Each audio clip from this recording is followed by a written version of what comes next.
네, 오늘 성경 말씀 보시겠습니다. 이사야서 50장 4절부터 9절까지 말씀입니다.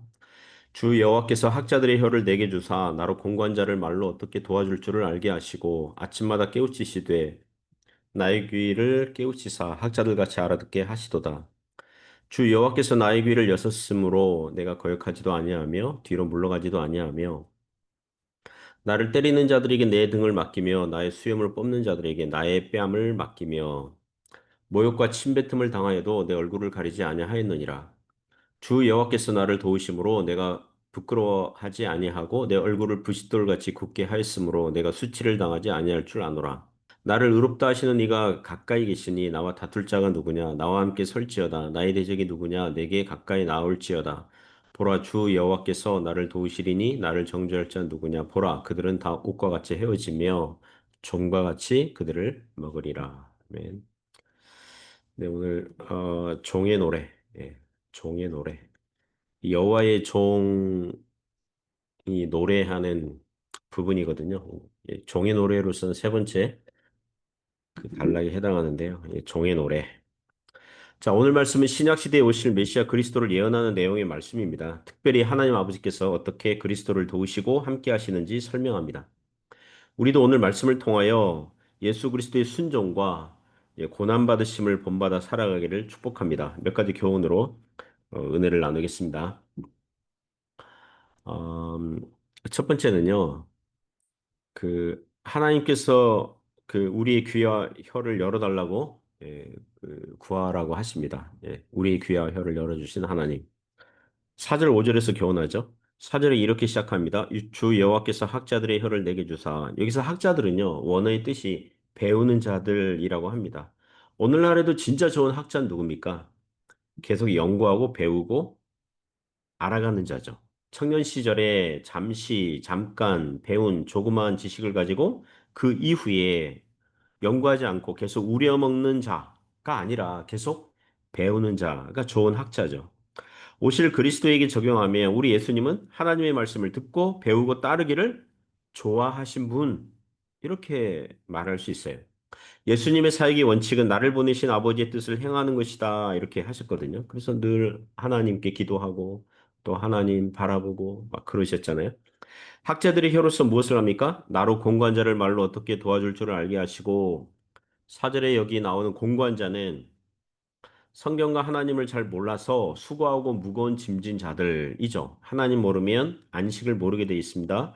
초대교회 교부 어거스틴이 주님 안에서 안식을 발견하기 전까지는 안식을 몰랐다고 고백하는 그런 내용이 있거든요. 우리 주님 예수님의 사역은 이러한 공고한 자들을 하나님의 말씀으로 돕는 일이셨습니다. 길이요 진리요 생명 되신 그리스도를 통하여 아버지께 인도하는 일. 그게 주님의 일이셨거든요.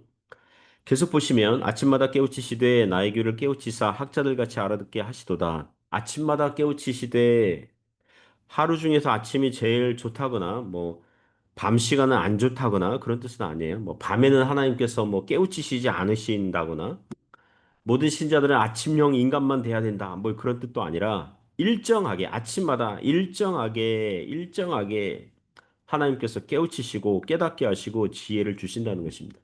아침마다를 날마다 이렇게 바꿔서 읽어도 되죠. 날마다 시시때때로 수시로 밤마다 이래도 되죠. 밤마다 아무튼 우리에게는 아침 경건의 시간이 있으니까 아침마다 하나님의 말씀을 깨닫고 귀를 깨우쳐서 학자들과 잘 알아듣는 은혜가 있길 바랍니다.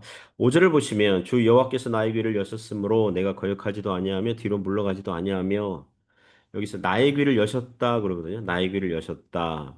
메시아의 귀를 여셨다. 4절 5절 보면 혀가 한 번 나오고요. 학자들 혀같이 혀가 한 번 나오고요. 귀는 두 번 나와요.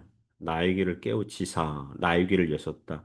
논리적인 순서로 보더라도 우리가 하나님의 말씀을 잘 들어야 그 다음 순서로 혀로 하나님의 말씀을 전할 수 있습니다. 5절 후반절에 내가 거역하지도 아니하며 뒤로 물러가지도 아니하며 오실 그리스도 여호와의 종은 하나님의 말씀을 잘 들으셨고 공관자들을 학자의 혀로 도와주었고 그리고 하나님께 순종하셨다는 것입니다. 자, 이러한 성경 구절들은 지금 누구 보고 들으라고 하는 것입니까? 먼저는 구약 이스라엘 백성들이죠. 왜요? 그들은 하나님의 말씀을 듣지 않았어요. 학자들의 혀가 아니라 자기의 더러운 이익을 위해서 소리를 높인 자들이고요. 그들은 불순종했어요. 그러나 오실 그리스도께서는 거역하지도 않으시고 뒤로 물러가지도 아니하시고 이게 순종하셨다는 거죠. 신약 성경 보시면 그 예수님께서 광야에서 40일 금식하시면서 마귀에게 세 번의 시험을 받는 사건이 나옵니다. 광야와 40일 그러면 뭐가 생각나요? 출애굽 광야 이스라엘 백성들이 광야에서 40년간 시험 받았지만 하나님으로부터 연단 받았지만 불순종한 그죠? 마귀의 뜻을 따라가면서 이제 불순종한 그런 일 떠올리게 하죠. 또 마귀에게 시험 받았다. 이거는 첫사람 아담의 실패 사건을 또 겹쳐서 떠올리게 합니다. 우리 주님 예수님은 마귀의 시험을 이기시고 하나님께 순종하셨다는 거예요. 그래서 예수님께서 참 아담, 둘째 아담, 또 참 이스라엘이라고 말을 할 수 있는 것입니다. 그러므로 사랑하는 성도 여러분, 오늘도 우리가 예수님을 본받아 하나님의 말씀 듣기를 기뻐하고 우리 귀를 깨우쳐 달라고 기도하고 학자의 혀로 공부한 사람들을 주님께 인도하는 그렇게 순종하는 그런 은혜가 있길 바랍니다. 두 번째 교훈은 하나님께서 고난을 이길 힘을 주신다는 것입니다. 우리 하나님은 고난을 이길 힘을 주시는 하나님이시라고 합니다. 6절, 7절에서 교훈합니다. 6절 보시면 나를 때리는 자들에게 내 등을 맡기며 오실 이제 여호와의 종이 나중에 오셔서 이제 고난 받을 거를 예고하고 있는 거죠.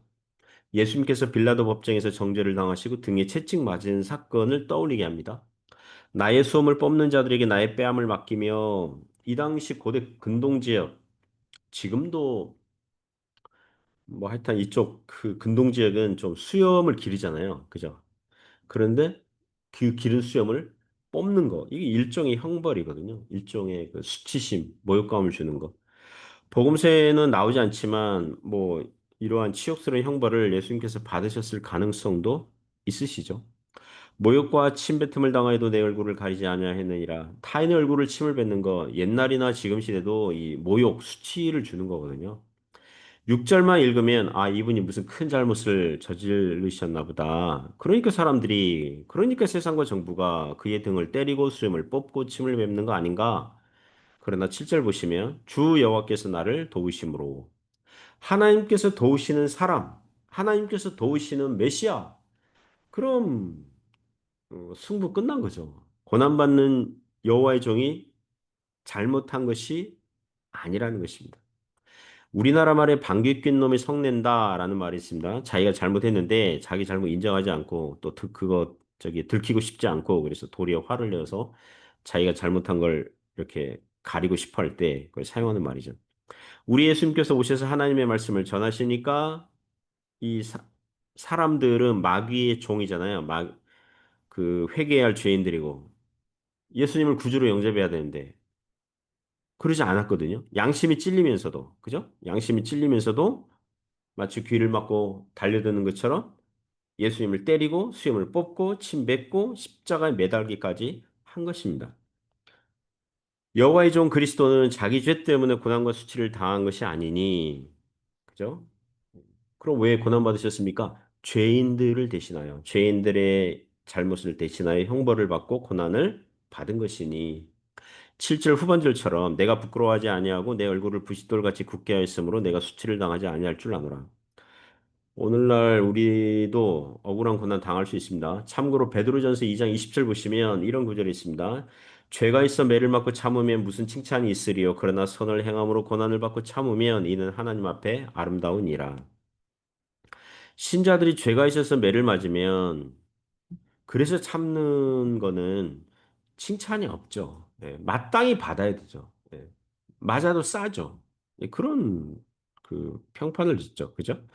오늘날 목사님과 교회들 중에서 사회법을 어겨서 구속이 되었는데 종교 탄압이라고 둘러대거나 교회의 법적 절차를 다 거쳤으니 자기 아들이나 사위에게 담임 목사 자리를 물려줘도 괜찮다고 주장하거나 교회당을 건축하면서 이 공공 영역, 그러니까 그 교회가 건축 허가를 받지 않은 그런 지역인데 더 공공 영역을 더 침범해가지고 불법 점유를 해놓고는 한다는 얘기가 사회법 위에 뭐 종교 제사법이 있다는 식으로 뻔뻔하게 주장하는 것. 이건 전혀 덕이 되지 않습니다. 그러나 무엇입니까? 선을 행함으로 고난을 받을 때 참으면 그것은 하나님 앞에 아름다운 것인 줄 믿습니다. 하나님께서 나중에 칭찬하실 것이고, 그리고 그 고난을 이길 힘을 주실 것입니다. 세 번째 교훈은요, 도우시는 하나님을 바라보라는 것입니다. 8절 9절에서 교훈합니다. 8절 보시면 나를 의롭다 하시는 이가 가까이 계시니 나와 다툴 자가 누구냐? 성경에서 의롭다, 의롭다 그러면 그 용어는 그 성경 시대에 법정에서 사용한 용어구나. 법정에서 피고인 무죄를 선언할 때 재판장이 당신은 무죄입니다. 오늘날에는 무죄입니다 이러잖아요. 무죄입니다 그러는데 성경 시대에서는 의롭습니다. 당신은 의롭습니다. 의롭다 이렇게 선언했어요. 그러니까 8절에서 나를 의롭다 하시는 이는 하늘 재판장 되신 하나님 아버지께서 1차적으로는 오늘 본문의 여호와의 종 그리스도를 의롭다고 하신다면 그죠? 누가 다투겠습니까? 여호와의 종과 누가 다투겠어요? 나와 함께 설지어다 나의 대적이 누구냐 내게 가까이 나올지니라. 나와 함께 설하는 것은 재판장 앞에서 누가 옳은지 따져보자는 거죠. 그리고 여호와의 종과 그 대적이 가까이 와서 재판장 앞에 서서 공정한 재판 결과를 보자는 거예요. 구절은 확신이죠. 보라 주 여호와께서 나를 도우시리니 나를 정죄할 자가 누구냐. 의로우신 하나님께서 그리스도 편이시라면 그리스도를 정죄할 자 없죠. 보라 그들은 다 옷과 같이 헤어지며 좀이 그들을 먹으리라. 이 원수들은 옷과 같이 헤어지고 좀이 그들을 먹는다. 이제 그들은 망하고 사라질 존재들이다. 복음서를 보면 유대 종교 지도자들이 예수님을 유대 법정에서 사형 선고를 내리고 로마 법정에 고발을 해서 역시 십자가 사형 선고를 받아내서 십자가에 매달아 죽이거든요. 당시 로마 시민이 아닌 이방인이 그 십자가 처형 같은 아주 잔혹한 그 처벌을 받는 경우는 그 로마 황제를 향해서 반란을 일으켰다는 역적, 반란죄, 그거 아니면 안 되거든요. 그러니까 예수님을 반란의 우두머리, 반역의 우두머리로 정죄를 해서 죽인 거예요. 그렇게 예수님은 유대인과 이방인 전부에게, 그죠? 유대인 법정, 그리고 로마 법정이니까 로마 법정 뭐 전체 이방인의 대표라고 해도 과언이 아니죠. 유대인과 이방인 전부에게 죄인으로 죽임을 당하셨어요. 그러나 하나님께서 3일 만에 예수님을 부활시키셨습니다. 이 사건을 법정의 관점으로 보면 인간 법정에서 사형 선고를 내리고 처벌한 죄인 예수님을 하늘 법정에 상고를 했는데 하늘 법정에서는 무죄 판결이 나온 거예요. 예수님을 의롭다고 판결하심으로 인간 법정에서 이 유죄 선언한 거를 뒤집어 버린 그런 사건이라고 할 수 있습니다. 그러므로 오늘날 예수님을 믿는 자들은 로마서 8장 31절 말씀 하나님께서 우리를 위하시니 누가 우리를 대적하리요? 예수 그리스도 안에 있는 신자들을 대적할 수 없죠. 하나님께서 그들을 위하시면 로마서 8장 33절 34절 말씀 누가 능히 하나님께서 택하신 자들을 고발하리요 의롭다 하신 이는 하나님이시니 누가 정죄하리요 죽으실 뿐 아니라 다시 살아나신 이는 그리스도 예수시니 그는 하나님 우편에 계신 자의 우리를 위하여 강구하시는 자신이라. 다 어떻게 보면 법적 용어예요. 하나님께서 택하신 자를 고발하는 자들이 있어요. 그러나 의롭다고 판결하신 분은 하나님이시니까 누가 정죄하겠습니까? 게다가 죽으실 뿐 아니라 다시 살아나신 그리스도 예수께서 하나님 보좌 우편에서 우리를 위하여 믿는 신자들을 위하여 친히 강구하시는 변호해 주시는 우리의 중보자가 계시니 그죠? 우리는 계속해서 믿음으로 살아갈 수 있는 거죠. 사랑하는 성도 여러분, 선을 행하다가 고난받고 있다면 하나님께서 우리를 위하시니 우리를 의롭다 하시니 예수 그리스도의 중보의 은혜 안에 있으니 계속해서 믿음으로 살아갈 수 있기를 주님의 이름으로 축복합니다.